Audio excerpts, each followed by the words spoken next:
thought. Then something came into her mind and made her shiver.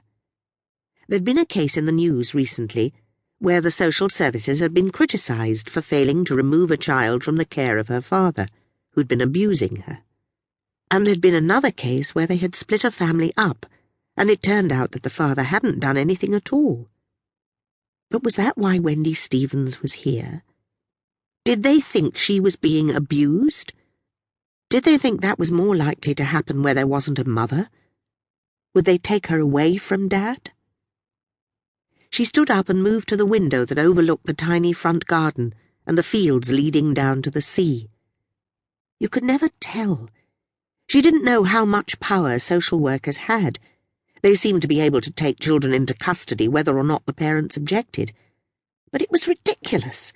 They couldn't believe that Dad was doing anything like that to her. It was impossible. "You look as if you've seen a ghost," said Wendy Stevens. "Am I that bad?" The door opened, and Dad came in with a tray of mugs of tea and some biscuits. There was something the matter, Ginny could tell. She wanted to get out and go down to the beach, but she thought she'd better stay and show there was nothing wrong between her and Dad. If Wendy Stevens could see that everything was normal, she might go away and leave them alone.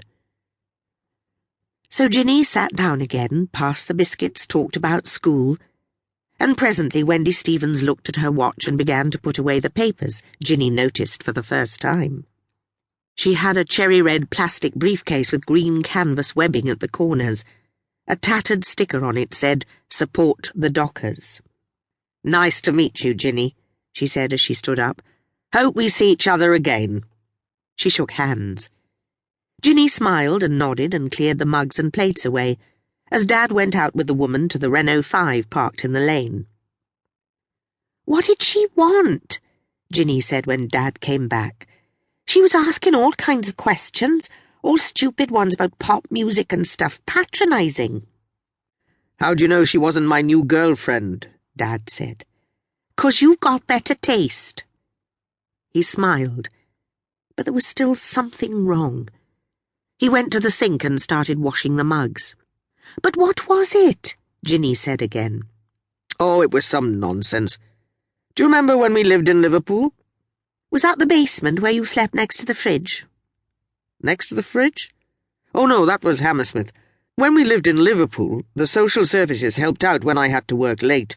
There was a sort of nursery place, and Wendy, what's-her-name, worked there, so she remembered you." "But did she come all this way just to see us again?" "No, we're not that famous. She was on her way back from a conference in Aberystwyth and just dropped in to say hello. Nothing important." "Oh, yeah," Ginny thought, but she didn't say it. Instead, she wandered back to the living room, took out her schoolbooks and began the last French homework before her exam. Apart from art, French was her best subject. She considered it to be her native language, her mother tongue, her mother's tongue. She'd never learned it from her mother, who had died a week or so after Ginny was born, but Ginny was proud of it all the same.